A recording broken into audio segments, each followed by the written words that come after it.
Restoring relations, understanding and using the phrase.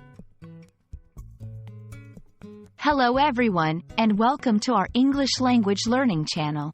Today, we're going to dive into an interesting and widely used English phrase, restore relations.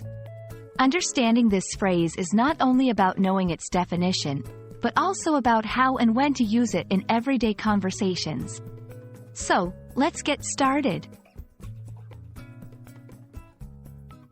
The phrase, restore relations, refers to the process of improving or rebuilding a relationship that has been damaged or strained. This can apply to personal relationships, like those between friends or family members, as well as to diplomatic or business relationships between countries or organizations. The key element here is the restoration of trust, cooperation, or friendly ties that were once present but have been weakened or broken.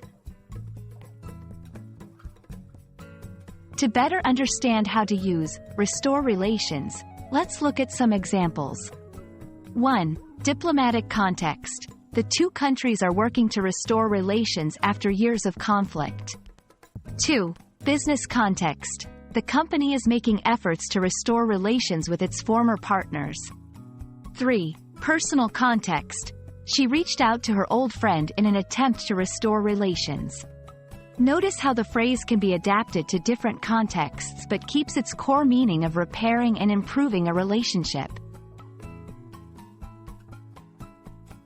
This phrase is commonly used in formal and semi-formal contexts. You might hear it in news reports about international diplomacy, in business meetings, or in discussions where there is a need to repair a relationship. It's less common in casual, everyday conversation, but it can still be used when discussing serious matters of personal relationships. Understanding synonyms can expand your vocabulary. Here are a few: reconcile, mend fences, repair ties, rebuild connections. Each of these phrases carries a similar meaning but might be used slightly differently depending on the context. I hope this video has helped you understand the meaning and use of restore relations. Remember, language is not just about words but also about the context and emotion behind them.